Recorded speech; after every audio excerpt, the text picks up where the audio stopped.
Good evening friends, stock సుదర్శనకి స్వాగతం. ఈరోజు నేను మనకి రోజుల్లాగానే నిఫ్టీ 500లో మనకి ఈరోజు రెసిస్టెన్స్ పైన క్లోజ్ అవుతున్న స్టాక్స్ని, అలానే కొద్దిగా సపోర్ట్ తీసుకుంటున్న స్టాక్స్ని, మనకి ప్రీవియస్ సపోర్ట్ని బ్రేక్ చేస్తున్న స్టాక్స్ని షేర్ చేశాను. వీడియోని చివరి దాకా చూడడానికి ట్రై చేయండి. Thank you. Disclaimer: I am sharing this only for educational and informational purpose. Please do not make any trade based on the view shared in the video. వీడియోలో మనం ఫర్దర్గా ఒక్కొక్క స్టాక్ని ఇన్ డీటెయిల్ అనాలిసిస్ చేద్దాము. Friends, ఈరోజు మనకి resistance దగ్గర close అవుతున్న stocks కనుక చూసినట్టయితే, రీసెంట్ ఆల్ నెగిటివ్ న్యూస్ అయిపోయాక మనకి అరబిందో ఫార్మా దాని యొక్క రీసెంట్ హై 1240 దగ్గర నుంచి అది మనకి బడ్జెట్ రోజు 1240 టచ్ చేసి తర్వాత మనకి కరెక్ట్ 1151 సపోర్ట్ని తీసుకొని ఈరోజు మనకి స్ట్రాంగ్ ఒక బుల్లిష్ క్యాండిల్తో దాని యొక్క రెసిస్టెన్స్ని బ్రేక్ చేయడానికి ట్రై చేస్తూ ఉంది. అలానే ఈరోజు వాల్యూమ్ కూడా హ్యూజ్ వాల్యూమ్ జరిగింది. ఆర్ఎస్ఐ కూడా మనకి 57 దగ్గర కనిపించింది. ఫ్రెండ్స్, నిన్న మనం డిస్కస్ చేసిన గోద్రేజ్ కన్జ్యూమర్ ప్రోడక్ట్స్ కూడా ఈరోజు మళ్ళీ మనకి అది బుల్లిష్గానే కనిపిస్తుంది. బట్ ఆర్ఎస్ఐ మనకి ఓవర్ బ్రాడ్ జోన్లోకి వెళ్తుందేమో ఒకసారి మీరు గమనించండి. కొత్త వ్యూవర్స్ కోసం ఇన్ఫర్మేషన్ పర్పస్గా, సో ఇక్కడ మీకు మామూలుగా చాలా హయ్యర్ లూజర్స్ కూడా కనిపిస్తుంటారు. బట్ మనం చూసే స్టాక్స్ మీకు అలా కనిపించకపోవచ్చు. కాకపోతే ఇక్కడ మనకి రెసిస్టెన్స్ పైన క్లోజ్ అవుతుంటుంది. వాల్యూమ్ ప్రీవియస్ డేస్ వాల్యూమ్స్ కన్నా మనకి ఈరోజు ఎక్కువ వాల్యూమ్తో ట్రేడ్ అవుతుంటుంది. ఆర్ఎస్ఐ మనకి హయ్యర్ సైడ్ ఉంటుంది. ఈ మూడుగా ఉంటే మనం దాన్ని రెసిస్టెన్స్ పైన క్లోజ్ అవుతున్న స్టాక్స్ కింద కన్సిడర్ చేస్తాం. సో ఈరోజు సెకండ్ స్టాక్ చూసినట్టయితే కెనరా బ్యాంక్ దానికి మనకి దాని యొక్క రెసిస్టెన్స్ పైన క్లోజ్ అవుతున్నట్టు అర్థమవుతుంది.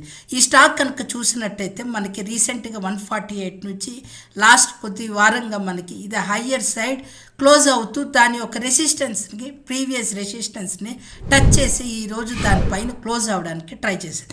వాల్యూమ్స్ కూడా మనకి హయ్యర్ సైడే వాల్యూమ్స్ అవుతున్నట్టు అర్థమవుతుంది.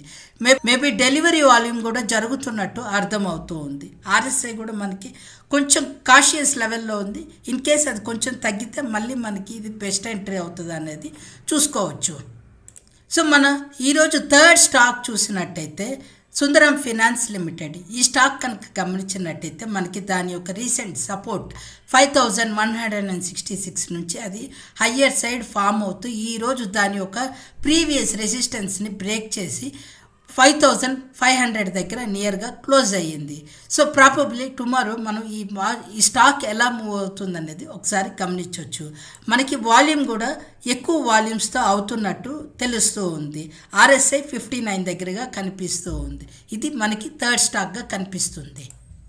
ఫ్రెండ్స్, ఈరోజు మనకి లోయర్ సైడ్ బాటమ్ తీసుకున్న స్టాక్ కనుక చూసినట్టయితే UPL limited, United prosperous limited, మనకి అది రీసెంట్గా 773 నుంచి అది కరెక్ట్ అవుతూ మనకి మొన్న ఒక లాంగ్ బేరిష్ క్యాండిల్ ఫామ్ అయ్యి మేబీ ఈ 633 దగ్గర ఒక సపోర్ట్ తీసుకుంటుందా అనేది గమనించాల్సింది. ఇలాగ ఒక క్యాండిల్, ఇంకొక రెడ్ క్యాండిల్, ఫ్యూచర్లో ఇంకొక డోజీ క్యాండిల్ ఫామ్ అయ్యి ఇలాగే ఈ క్యాండిల్ స్ట్రెంగ్త్ తగ్గిపోతూ తర్వాత మళ్ళీ మనకి కొన్ని గ్రీన్ క్యాండిల్స్ ఫామ్ అయ్యాయి అంటే ఈ బేస్ నుంచి కొంచెం హయ్యర్ సైడ్ వెళ్ళి మళ్ళీ కరెక్ట్ అవుతుంది. సో మనకి సపోర్ట్ లెవెల్లో చూసినట్టయితే ఇప్పుడు మనకి యూపీఎల్ కనిపిస్తుంది. 2 రోజులు కానీ మనం గమనించినట్టయితే ఇలాగా ఈ క్యాండిల్ స్ట్రెంగ్త్ తగ్గి మళ్ళీ అది కొంచెం హయ్యర్ సైడ్ వెళ్ళినప్పుడు మళ్ళీ మనం అప్పుడు ప్లాన్ చేసుకుంటే కరెక్ట్గా సరిపోతుంది. సో ఇది యూపీఎల్గా మనకి కనిపిస్తూ ఉంది. ఇప్పుడు మనము సపోర్ట్ని బ్రేక్ చేస్తున్న స్టాక్ కనుక చూసినట్టయితే ఇర్కాన్ ఇంటర్నేషనల్. ఇర్కాన్ మనకి దాని యొక్క హై 178 నుంచి అది కరెక్ట్ అవుతూ lower lows lower highs form చేసుకుంటూ ఈరోజు దాని యొక్క రీసెంట్ సపోర్ట్ 146ని ఈరోజు ఆ సపోర్ట్ని బ్రేక్ చేయడానికి కనిపిస్తూ ఉంది. సో మనకి ఆర్ఎస్ఐ కూడా సెల్ ఆఫ్ జోన్లోనే కనిపిస్తుంది. అట్ ద సేమ్ టైం ఇక్కడ సపోర్ట్ దగ్గర హ్యూజ్ రెడ్ క్యాండిల్తో ఫామ్ అవుతున్నట్టు అర్థమవుతుంది. సో ఇది కూడా మనం నెగిటివ్ సైడ్ కనిపిస్తున్న స్టాక్ కింద ఇర్కాన్ని కన్సిడర్ చేయొచ్చు. మనకి ఇంకొకటి దాని యొక్క ప్రీవియస్ సపోర్ట్ని బ్రేక్ చేస్తున్న స్టాక్ చూసినట్టయితే సిఎంట్ లిమిటెడ్. ఈ స్టాక్ కనుక గమనించినట్టయితే మనకి 1200 దగ్గర నుంచి దాని యొక్క రెసిస్టెన్స్ నుంచి మనకి lower lows lower high form చేసుకొని తిరిగి దాని యొక్క ప్రీవియస్ సపోర్ట్కి నియర్లీ 52 వీక్ లో దగ్గర వచ్చి ట్రేడ్ అవుతున్నట్టు అర్థమవుతుంది. ఒకసారి వీక్లీ చార్ట్ పెట్టినట్టయితే వీక్లీ చార్ట్లో మనకి ఆల్మోస్ట్ ఇది 2023 2 ఇయర్స్ లోలో ఉన్నట్టు అర్థమవుతుంది. ఒకసారి మీరు ఈ స్టాక్ను కూడా మానిటర్ చేయొచ్చు. ఫ్రెండ్స్, ఇప్పుడు మనం భారతీయ ఎయిర్టెల్ చూసినట్టయితే భారతీయ ఎయిర్టెల్ కొద్దిగా 2-3 రోజులుగా మేబీ న్యూస్ నెగిటివ్ ఫ్యాక్టర్ వల్లనేమో మనకి దాని యొక్క హై 2165 దగ్గర నుంచి స్టాక్ మనకి కరెక్ట్ అవుతూ ఇప్పుడు 1913 దగ్గర వచ్చి ట్రేడ్ అవుతుంది. బట్ మనకి దీని యొక్క సపోర్ట్ 1800 దగ్గర 1850 దగ్గర కనిపిస్తుంది. కాకపోతే ఈరోజు చూసినట్టయితే దాని ప్రీవియస్ సపోర్ట్ని ఈరోజు స్ట్రాంగ్ బేరిష్ క్యాండిల్తో మనకి ఇది బ్రేక్ అవుతున్నట్టు అర్థమవుతుంది. ఒకసారి ఇది మీరు మానిటర్ చేయొచ్చు.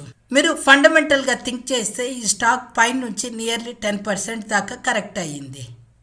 ఇప్పుడు మనము గోల్డ్ అండ్ సిల్వర్ ప్రైసెస్ చూసినట్టయితే గోల్డ్ నియర్లీ అగైన్ మనకి దాని యొక్క లైఫ్ టైం హైకి మూవ్ అవుతున్నట్టు అర్థమవుతుంది. ఇప్పుడు మనకి 5200 దగ్గర క్లోజ్ అయ్యింది, $30 పెరిగి కామెక్స్లో. అలానే సిల్వర్ కూడా $90 దగ్గర ట్రేడ్ అవుతుంది. Other precious metals and base metals prices కూడా మీరు చూడొచ్చు. ఇప్పుడు మనము గోల్డ్ పీస్ ఇండియా ప్రైస్లో చూసినట్టయితే ఇండియాలో మనకి నిపాన్ గోల్డ్ పీస్ 131 రూపీస్ దగ్గర మనకి క్లోజ్ అయ్యింది. సిల్వర్ పీస్ వచ్చేసి మనకి 253 రూపీస్ దగ్గర silver BeES Nippon silver ETF close అయ్యింది.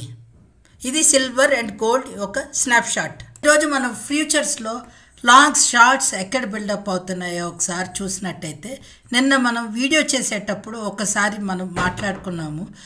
మనకి ఈ మార్కెట్ యొక్క యాక్టివిటీ తెలుసుకోవడానికి ఈ స్నాప్షాట్ చూస్తున్నామని. బట్ నిన్న మనం గమనించినట్టయితే వేదాంత హిందుస్థాన్ జింక్ సెయిల్ ఇలాంటివన్నీ మనకి లాంగ్స్లో బిల్డ్ అయిపోయి ఉన్నాయి. ఈరోజు చూసినట్టయితే అవే మనకి టాప్ గెయినర్స్గా నిలబడినట్టు అర్థమవుతుంది.